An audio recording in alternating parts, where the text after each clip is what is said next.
اس نشست میں مجھے ایک بات یہ بھی آپ کو بتانی ہے کہ اس آیت کریمہ میں جو بات اللہ نے کہی ہے کہ وبشر المحسنین، کہ المحسنین کو آپ جنت کی خوشخبری دے دیں۔ دیکھیے بات کیا ہے کہ یہ جو وبشر المحسنین ہے، اس سے پہلے کی کئی آیات، تقریباً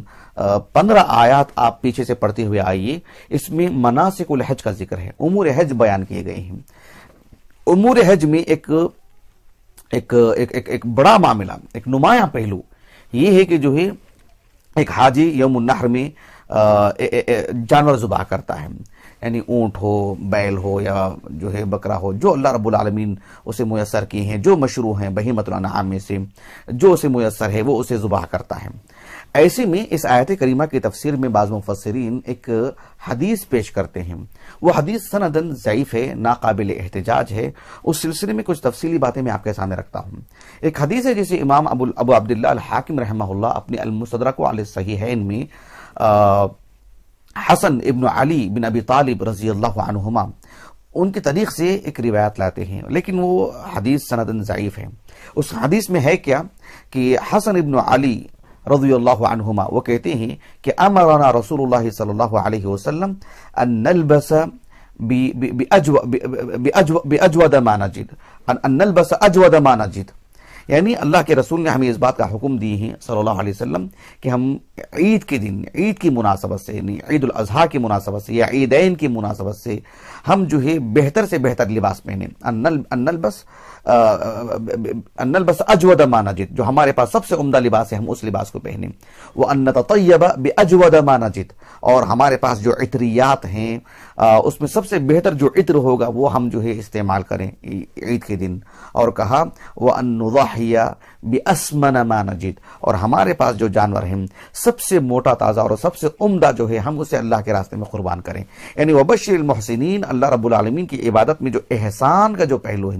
ایمان، اسلام ہے، ایمان ہے اور احسان ہے، احسان کا جو احسان ایک اعلیٰ درجے کی چیز ہے، اسے جو ہے اختیار کرنا چاہیے عید کے دن، لباس میں بھی، عطریات میں بھی، اور پھر قربانی کا جو جانور ہوتا ہے اس میں بھی عمدہ اور بہتر جو ہے اہتمام ہونا چاہیے۔ یہ حدیث میں، اس حدیث میں اور بھی باتیں ہیں۔ یہ حدیث جو ہے اس آیت کریمہ کی تفسیر میں پیش کی جاتی ہے اور پھر یعنی عید الاضحیٰ کی مناسبت سے بھی پیش کرتے ہیں۔ یہ حدیث جو ہے سندن ضعیف ہے۔ امام حاکم رحمہ اللہ نے المستدرک علی الصحیحین میں اس حدیث کو نقل کرنے کے بعد آپ نے کہا کہ چونکہ اس حدیث میں علی بن ابی طالب رضی اللہ عنہ کے جو حسن ابن علی رضی اللہ عنہما جو ہیں ان کے فرزند جن کا نام ہے زید وہ ان سے روایت کرتے ہیں، اور زید سے روایت کرنے والے جو صاحب ہیں جن کا نام ہے اسحاق ابن بزرج، یہ مجہول راوی ہیں بلکہ ضعیف راوی ہیں، لیکن امام حاکم رحمہ اللہ نے اس حدیث سے متعلق کہا کہ لولا جہالت اسحاق ابن بزرج لحکمت للحدیث بالصحہ، ایسے کہا امام حاکم رحمہ اللہ نے، یعنی اس سند میں اسحاق ابن بزرج اگر ان کا مجہول ہونا ایسا نہ ہوتا تو لحکمت للحدیث بالصحہ، میں حدیث پر صحت کا حکم لگاتا۔ اور امام ذہبی رحمہ اللہ نے موافقت کی ہے امام حاکم رحمہ اللہ کی، لیکن امام حاکم رحمہ اللہ نے صرف اتنی سی بات کہی کہ جو ہے لولا جہالت اسحاق ابن بزرج کی اگر کا مجہول ہونا اگر نہ ہوتا تو میں اس حدیث کو صحیح کا حکم لگاتا۔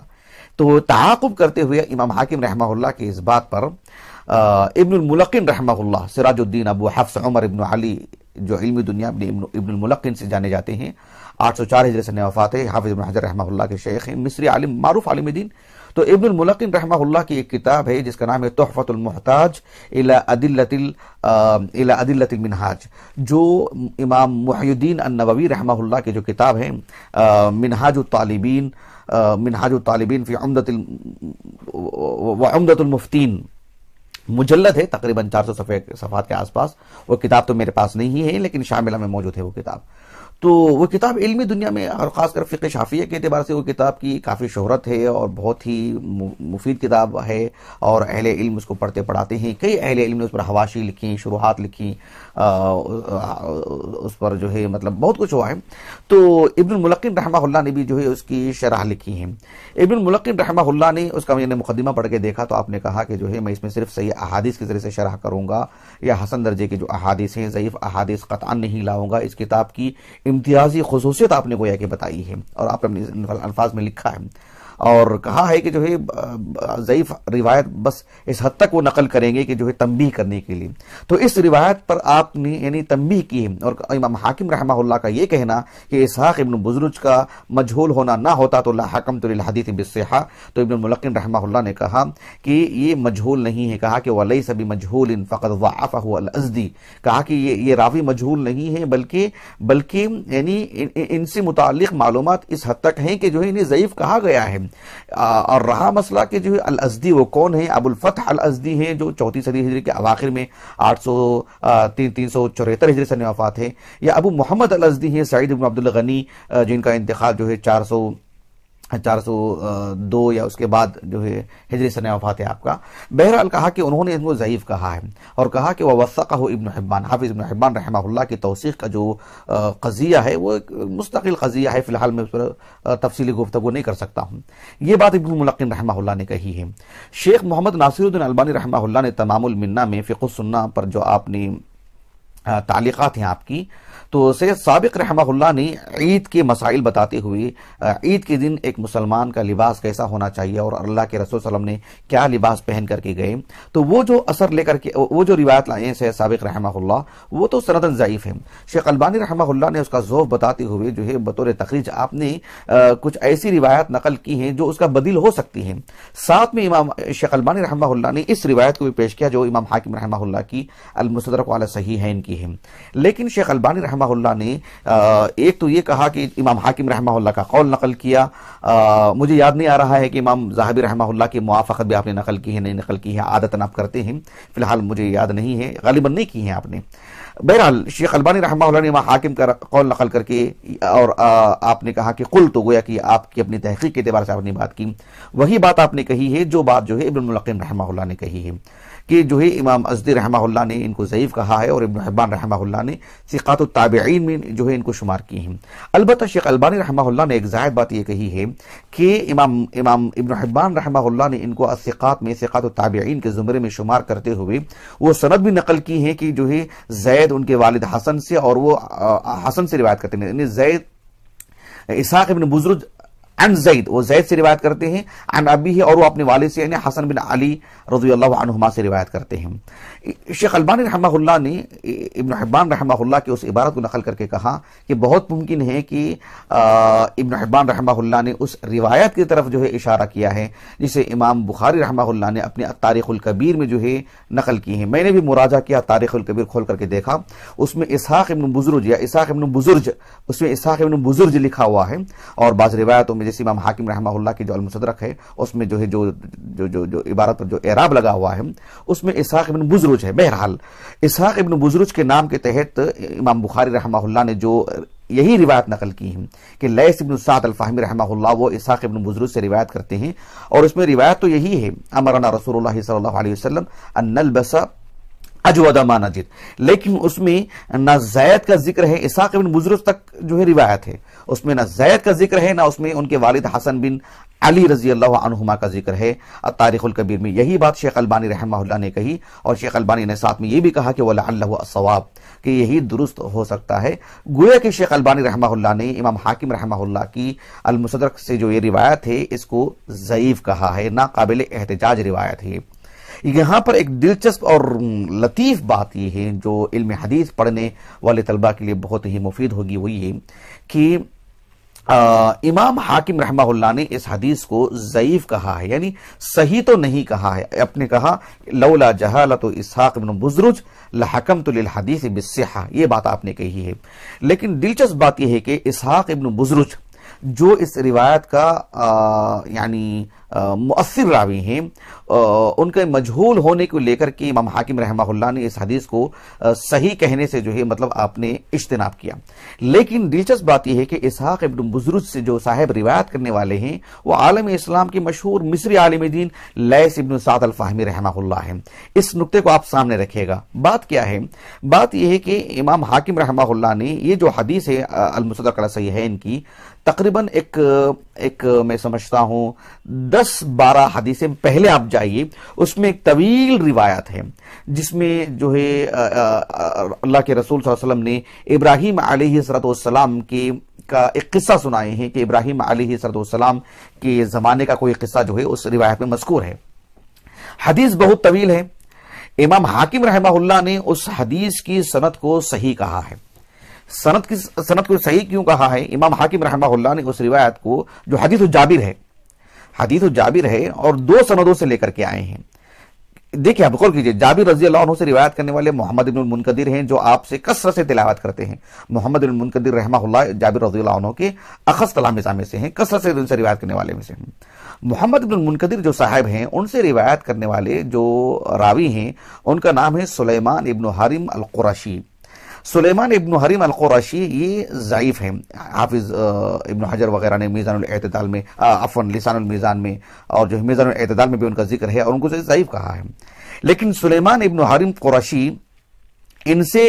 روایت کرنے والے دو صاحب ہیں. ایک لیث ابن سعد الفہمی ہیں اور دوسرے ہیں عبداللہ ابن صالح، یہ بھی مصری ہیں.